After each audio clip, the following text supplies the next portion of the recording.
everybody. This is Carol Maletta. Welcome to the Parenting 411 podcast, where we share information parents need from sources they can trust.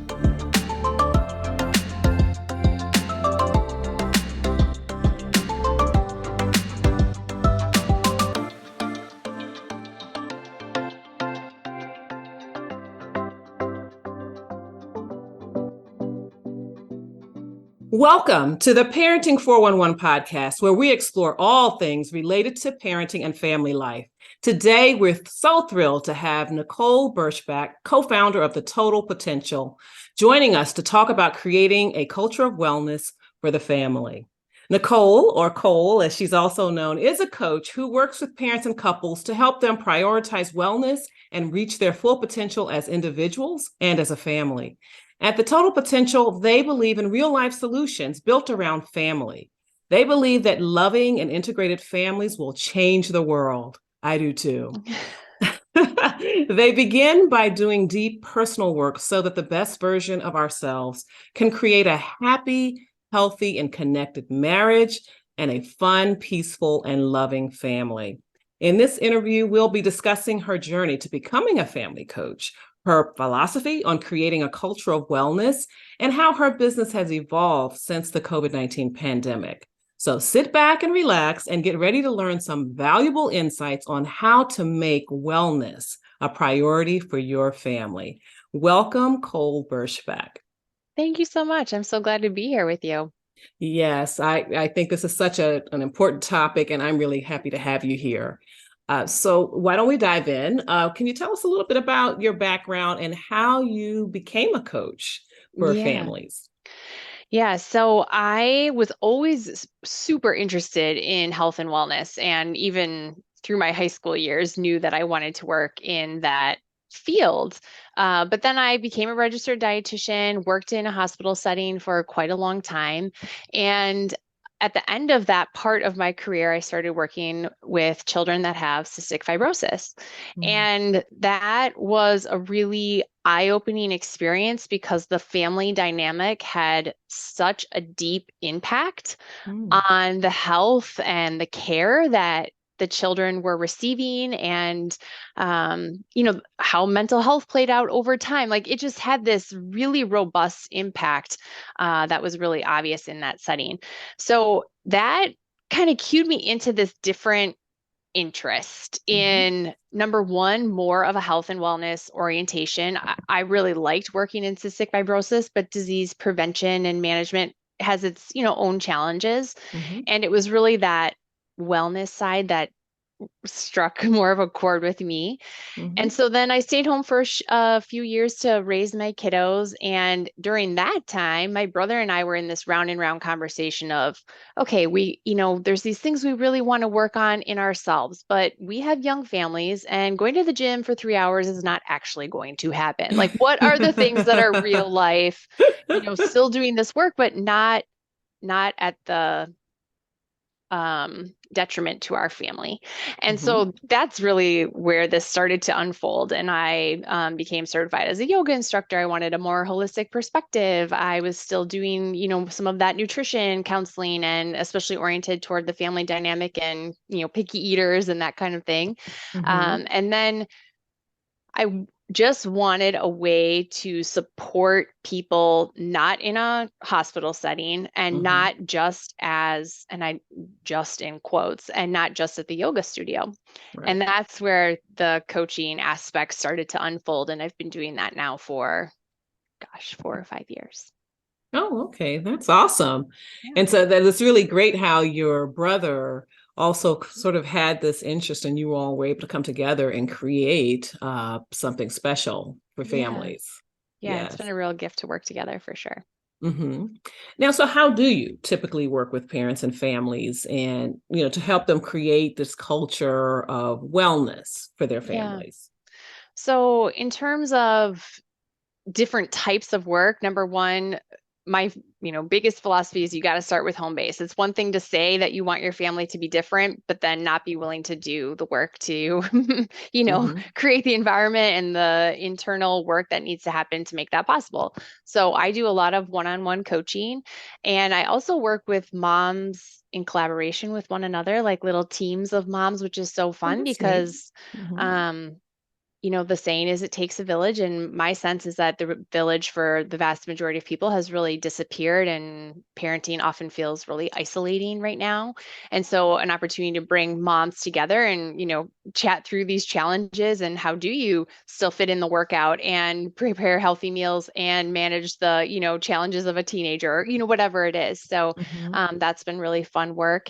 And then all of the information on our site, like we have really cool people, psychologists and occupational therapists and educators, and people provide resources because I'm not a child development expert and I'm super Mm-hmm. clear on that. So other Mm-hmm. people help, provide a broader landscape where if you have a challenge and a kiddo's in school, hey, there's resources on the site and whatnot that can support you in at least beginning to navigate some of those more kind of niche or specific challenges that pop up in families and in marriages. Mm-hmm.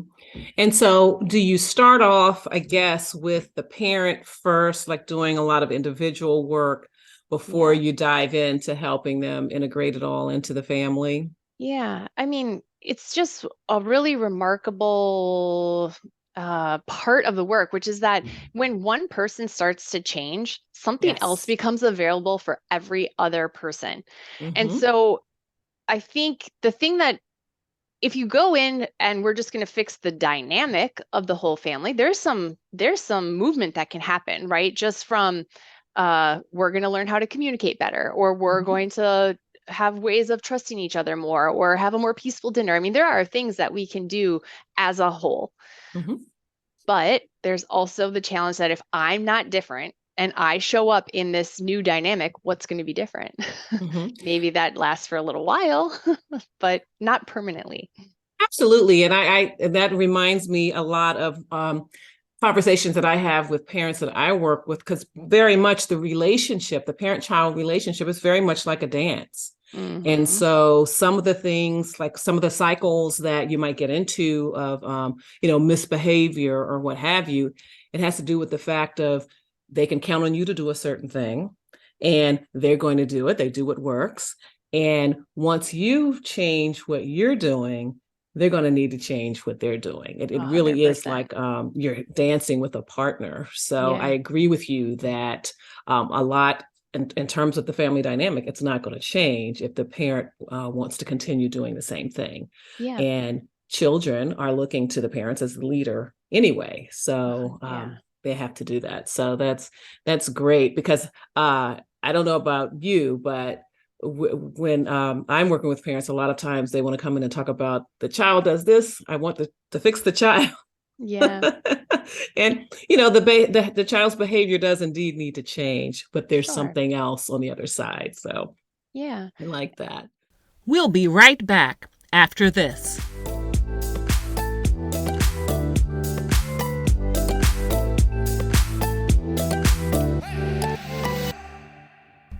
You love your kids. You do your very best for them. But sometimes it feels like it's just not enough. And you're so sure you're the only one who feels this way. The truth is, you're not alone. It is also true that there are some things you're doing quite right. And there's a community who would love to exchange ideas with you. I'm Carol Maletta, creator of the Parenting 411, a portal for parents where I share information parents need through webinars and masterclasses. And not only that, the parents there support each other on this amazing journey in the Parenting 411 community group on Facebook. I can't wait to meet you in the community.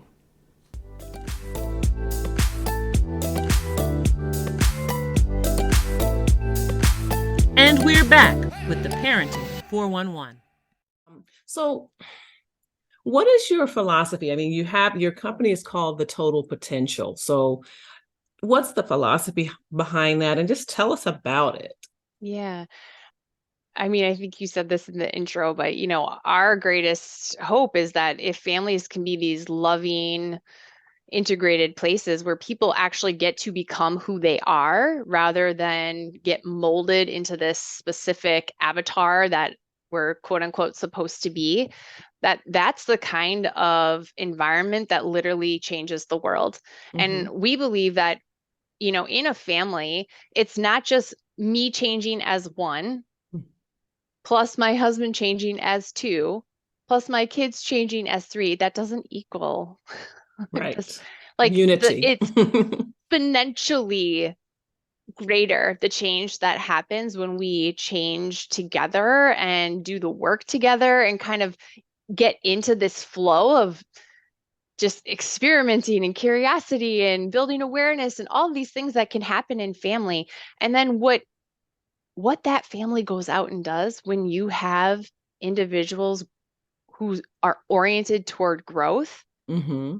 Holy Hannah, I mean, that like makes the hairs on my Mm-hmm. arms stand up, because it's like that's the kind of environment where the very best of people starts to emerge. And if Mm-hmm. we could do that, not just as I'm in my own little corner doing that, but I'm engaged in that with my whole family, like explosive. Yes. And I've seen that in a small way where our family has done our vision boards together. Like Oh, prior to beautiful. that, like my husband and I, we might do ours together, but we didn't include the boys. Sure. Or when our sons were younger, I used to help them work through their goals, but it was individually, Yeah, right? But I found that when we have gotten into the habit of adding that activity to our holiday activities. I mean, because of course they're now college graduates. yeah, So, but when we get together for the holiday, that's now become a tradition. And so those years when we have done that individually, we have done some amazing things. And I absolutely. like it because it's the other families say, "Oh, wow, I didn't know you were interested in doing that," or "I didn't know Sure. that was a bucket list item of yours," or and so you can hold each other accountable, you can support each other. Now there might be information or an article that you read that now it will mean something to you Yeah, because your brother or sister has mentioned that they're interested in that particular topic. So yeah. it really can be powerful when the people around you know what you're interested in and know what you're trying to do. Yeah, and the amount of connection that builds, right? Because Mm-hmm. now when I'm out in the world and, to your point, I run across an article or something, I'm thinking of you and I'm Yes, recognizing you exactly as you are and meeting you in that, even if it's something I don't care about at all, right? exactly. And so there's this, it's not only are we helping each other make our dreams come true and check big goals off of our list, and that's all awesome. But Right. now we have this connection that's so deep and intimate that and that's what keeps unfolding, right? And what I Mm-hmm. love, I mean, that's a really beautiful tradition. That's a really cool idea. And and then something that you said just now made me think about how it teaches our children to, when they go out into the world and they get older, and to think about other people too, like to have For that kind of sure. empathy and interest in what other people are trying to do, and trying to support them in that. Because Yes. I always say, I said that in my motherhood memoir, that friendship begins at home. It I really, love really that. does. I mean, we love each other and all of that, but there are elements of friendship that make the family work too, in terms of the mutual respect and all of that. So that kind of got me excited because it made me think about your whole thing about changing the world, and you Yeah. start off in the family, and then if they take those habits out with them into the community, to college, to their jobs, Yeah. this world could be a really special place. I know. And I always think of I'm from a fairly small family, but my husband has an enormous family. Mhm. And from his two grandparents, right, there are Yes. now almost 100 people in his family. Wow. Wow, right?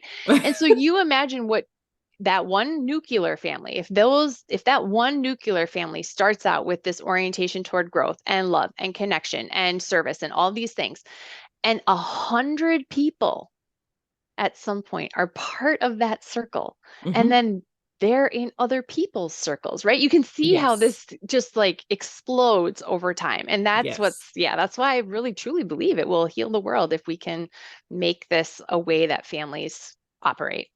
Yes, because I think that that can really be kind of at the heart of some people's problems, so to speak, who are angry or resentful or, lashing out because at the heart of it, they don't feel like they've got a shot to be Hmm, who they want to be and to pursue something that they want to pursue. And so some of the anger that we're seeing and hearing, it's kind of people are hurting absolutely. because they can't pursue the goals that they want to pursue. And if we would kind of work together to help each other, Yes. the difference it would make.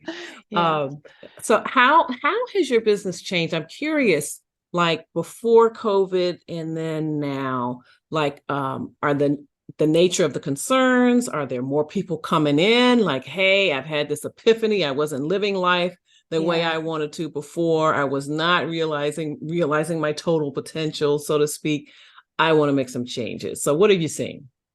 Yeah, there's a few things that have been really common. Number one was the pause was enough for people to say, do I actually want blank? Right. Right? Do I actually want to have my kids in 17 activities and run around like a crazy person? Right? We were kind of in the hamster wheel of that before COVID. And when that pause came, it felt like, oh, I actually get to make a choice now. Mm-hmm. And so that, like, how do I want to use my time? How do we want to connect as a family? What are the things we want to say yes to and say no to? So that's been a really common theme. Another thing was how uncomfortable people found themselves in their families, right? Because Oh, all of a okay. sudden we Mm-hmm. were together all the time. And it maybe felt for a lot of people that we've come across, it felt really different than expected. And it actually felt really hard, which I think I don't know if it surprised a lot of people, but they could easily distract themselves from it before the Right. pandemic, and now it was Mm-hmm. just right there. Mm-hmm. And the other thing that really has been super highlighted for a lot of people was that they were not as resilient as they thought they were. And Mm. how do we build that resilience? How do we build the resilience in our kids? Like that is a conversation that has been on repeat for Mm-hmm. at least it took a while, which was interesting. Like that first year, this was not the conversation so much, Right. but in the time since then, that has been something. Now that it's not just we're in it, but we're trying to navigate out of it. What do I realize, was maybe missing for me? Mm-hmm. And that's been a common. Like I wish I had a little more resilience to see the hard times through. Mm-hmm. Mm-hmm. Yeah. Now, so what are some misconceptions on the part of individuals in terms of what it takes to create a culture of wellness in the family, and how do you address those? Yeah. One of the things is that, we are so conditioned that things are quote unquote supposed to be very specific ways. We're supposed to have a certain kind of job in a certain kind of house and drive a certain kind of car, and our kids are supposed to go to a certain kind of school. And the list gets very, very long.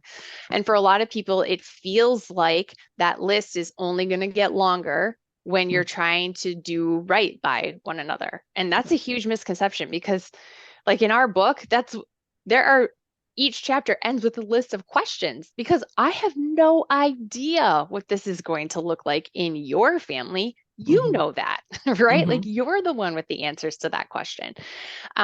So that's a huge misconception that it has to look a certain way and that it's going to add to the time and energy that family already requires. Mm-hmm. Another thing is just how much time it takes to be something like taking care of yourself. Mm-hmm. It doesn't have to take that long. There's lots of ways to stack practices and to, um, really do quick and effective things that are really good for your heart and soul and make you feel like a whole person. It doesn't all have to take this enormous amount of time that we're already all short on. Like that is the most common thing we hear across the board is I do not have enough time, right? Mm-hmm. So Mm-hmm. that's a big misconception. And then another one that we come across a lot is that we all have to want kind of the same thing. Like if we're going to pursue health, it's because we're all super into running. Okay. Why? Like why does it have to be that the whole unit is pursuing the exact same things? And that's a common misconception, that my husband and I have to have similar priorities in what self-care looks like. Mm-hmm. Wow. Not so much. Right. Yeah. Right. And, you mentioned time. Can you share some specific tips or strategies for busy parents who want to prioritize wellness for their family, but feel like they really don't have the time to do it? Yeah. There are a lot of ways to do a lot of this work, almost like in brief seconds. So one thing is that for a lot of us, we know we want something to feel different, but we don't know exactly what. So it could be something as simple as a starting point of like, can I just ask myself the question, what is it that I want to feel in this group of people that I don't currently feel? And once you identify something as simple as an answer to, a really basic question, our brains are super amazing. It will start to generate ideas of like, oh, interesting. Well, what I really want is a deeper connection with my daughter. Okay, cool. The brain's going to immediately give you strategies like, okay, well, I could do this with her before bed at night, or maybe when she's in the car, I could ask her these kind of questions. Or like, once you have your eyes on what you want different, it's easy to start generating the ways that you can start to experiment and potentially feel that. So that takes almost no time. These are kinds of things that are super fast. For the actual self-care practices, that's where I love to use stacked practices. So what I mean by that I is was going like to say, tell yeah. us about stacked practices. Yeah. So for instance, for my own practice, something like a breathing practice shifts my whole entire day. Like I feel very different when I do that versus not do that. Now, my ideal situation would be I would sit down, I would do that for an hour. I would use, a visualization practice that would like it would be this very delicious, yummy practice. But that is not going to happen every single day of the week. That's just not the amount of time that I can dedicate to something like that at this current juncture.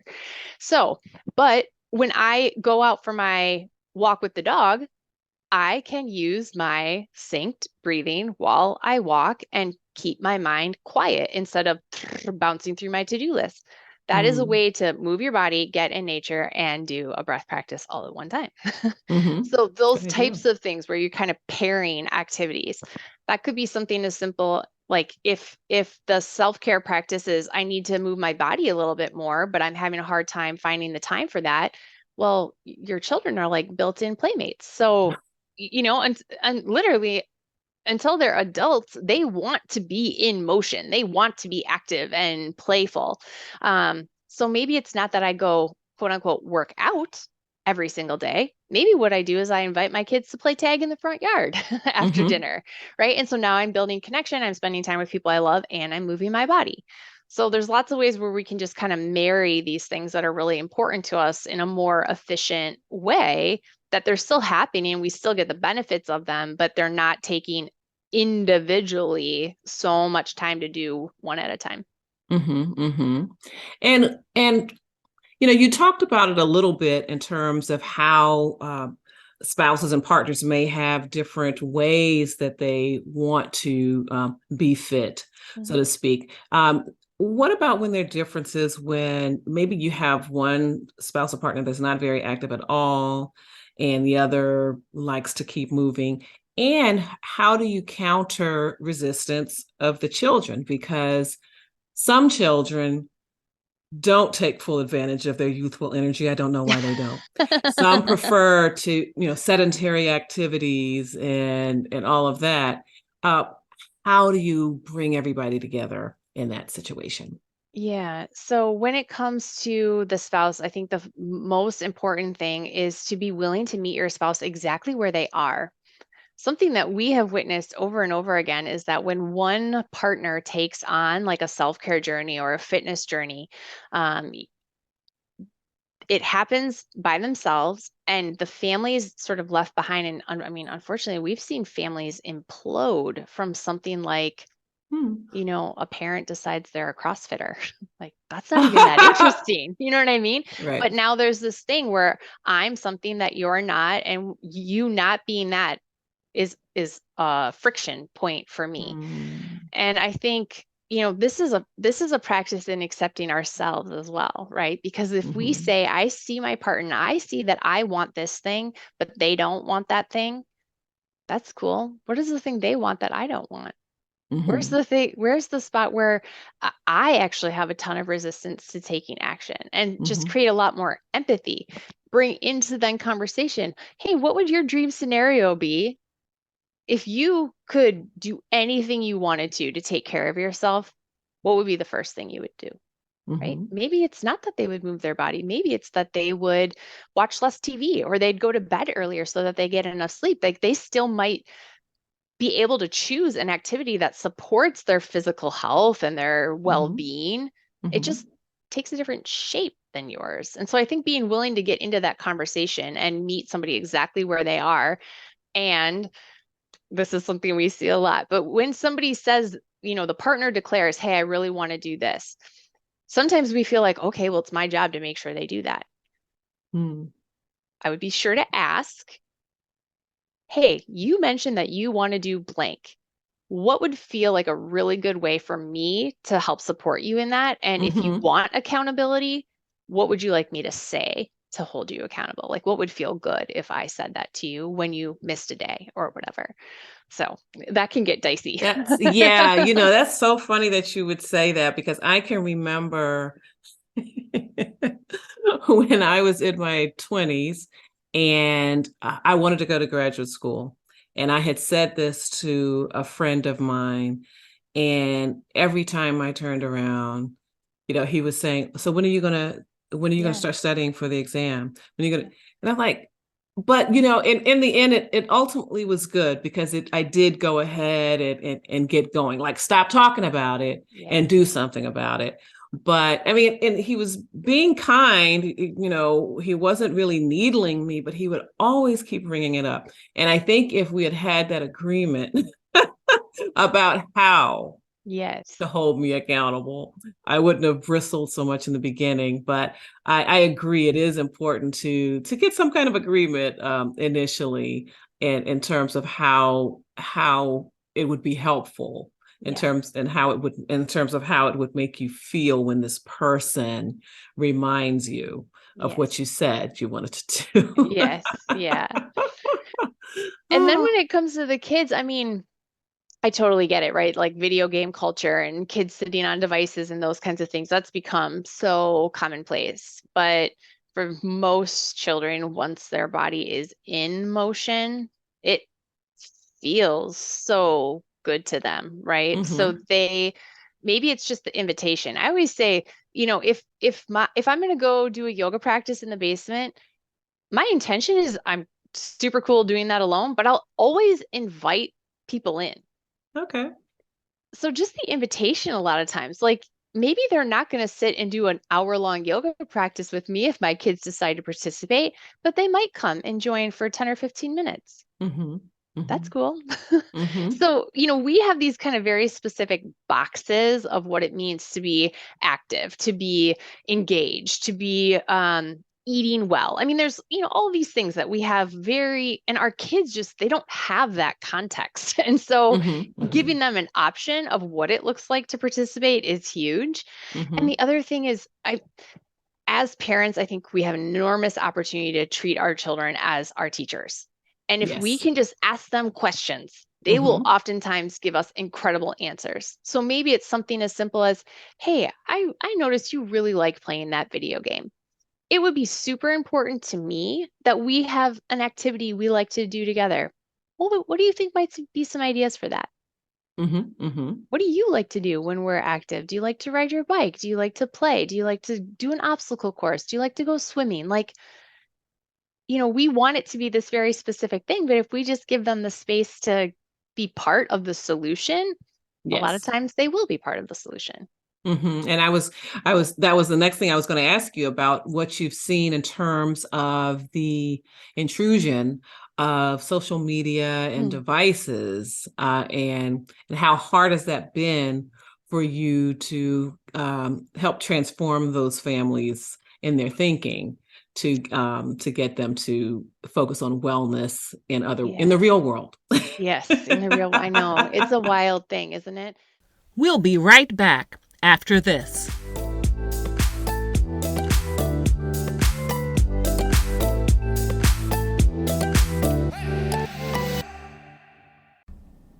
As the saying goes, mother's work is never done, except when it really is. I'm talking about my new book, Mother's Work, Pearls of Wisdom and Gems from My Journey. I share my transformation from an outmanned, overwhelmed mom of twin boys to a parenting strategist and consultant, and being honored as DC Mother of the Year by American Mothers Incorporated. In Mother's Work, I tell you about the 7 guideposts that kept me anchored as I weathered the peaks and valleys of motherhood. Grab your copy at carolmaletta.com/motherswork.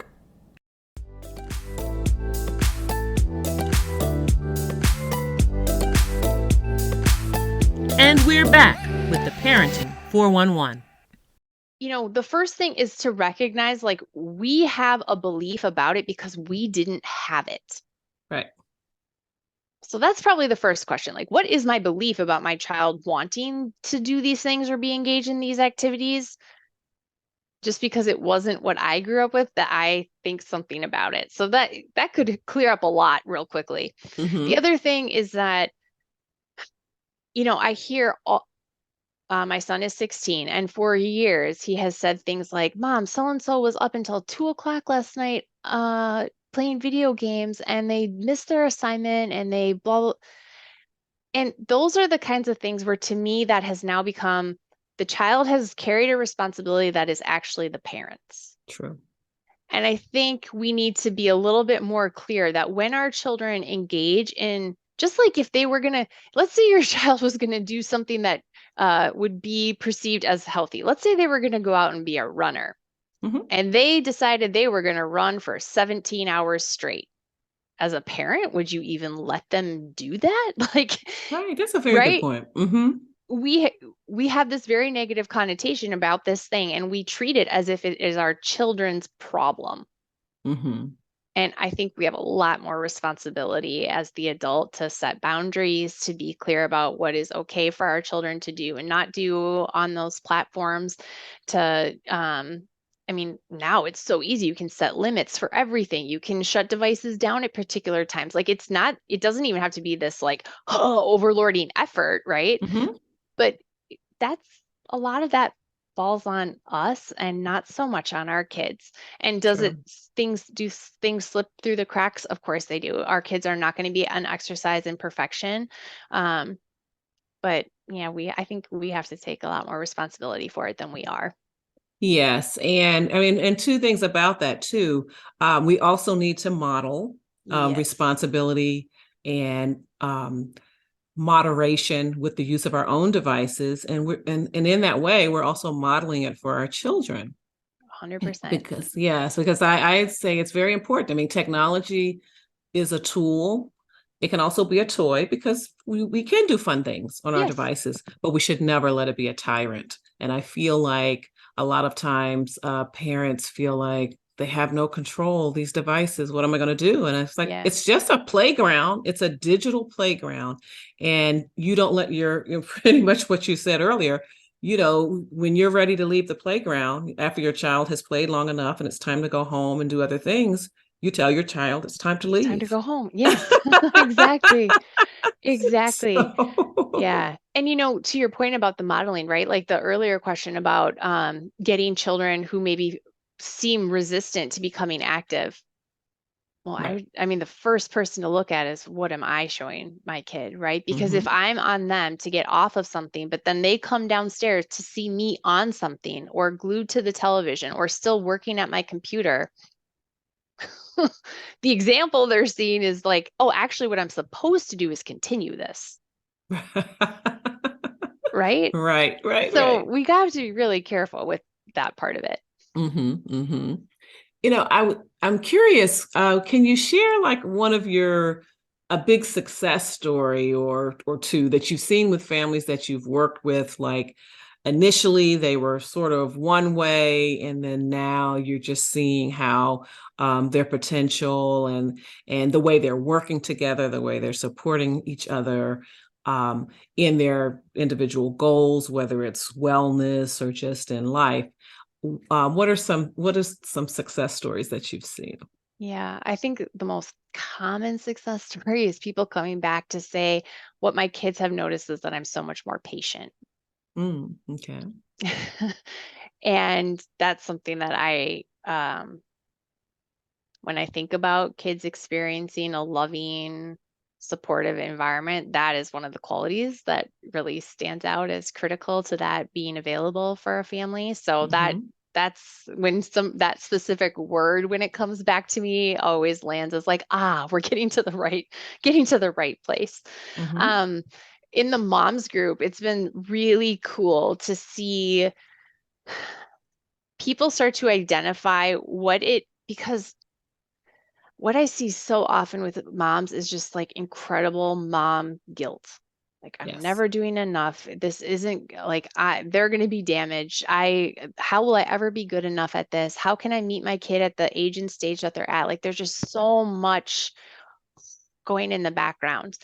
And one of my favorite things is teaching people visualization and how to use that to see in your mind's eye the dynamic, the relationship, the connection that you actually want to experience. And for the vast majority of people, they've never done that before. And I've had moms come back to me and say, you know what, the thing I saw was me at my daughter's eye level, and that she could tell me whatever she needed to tell me. Okay. And then we can backtrack, right? Okay, well, how would you make that happen? Right. Oh, well, I would tell her less and ask her more, right? And so then those are the kinds of results people come back with, that I'm feeling more connected. I'm feeling more patient. I'm feeling more like I'm okay just doing my best. So those are subtle things, but I don't know. I'm in my own experience, those are game-changing kinds of experiences, because now every day as a parent and as a person feels different. And that's a playground I like to be in. Well, let's leave our listeners with something that they can do. One of your favorite tips, that's something that's actionable that they could do as soon as they're done listening to this podcast, that would make a small difference, that could be the beginning of something big in the life of their families and with their children. Okay, so my favorite thing, if you did nothing else after this, after listening to this, if you took like 4 to 5 deep breaths and allowed your body to feel different, that would be an amazing starting point. I always say, start with the body. If you can get the body to calm, to feel integrated, to treat it a little bit better, even if that's doing 10 push-ups next to the bathtub while your kids are in the bath tonight. Like, do the small things that allow you to get back in your body, because the mind then gets a chance to quiet down, and we get to see everything through a totally different lens when the mind isn't chirping at us the whole time. So yeah, I would say, take a few rounds of deep breath and just sit there in it, and then decide, how can I start taking care of my body so that I can show up in a different way. Great, great. Well, tell us how we can learn more about the Total Potential and keep up with all the work that you're doing. Awesome. Yeah. So our website is www.thetotalpotential.com, and all of the links to, coaching and mom's group and all that stuff, and our book, everything's there. And we're on social platforms at The Total Potential. And yeah, I'm available through any of those if you want to reach out. Wonderful, wonderful. That sounds easy enough. And I am so glad to all of our listeners. I think this was a wonderful episode, and I think this is just a start. I hope you will head on over to thetotalpotential.com and learn more about all that Cole is doing and how she can help make a difference in your families. And please like, share, and subscribe to the Parenting 411 podcast. We appreciate our listeners very, very much. And I want you to head on over to carolmaletta.com/VIP2 because we've got some great programming coming up soon.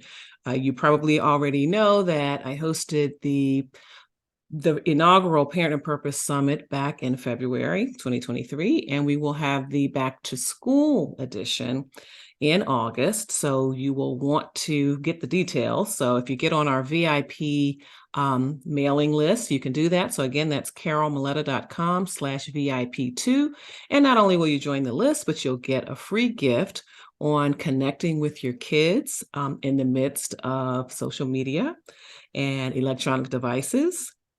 That's a very popular tool that a lot of parents ask me for. And I want you to remember that it is never too late to be the parent that you want to be.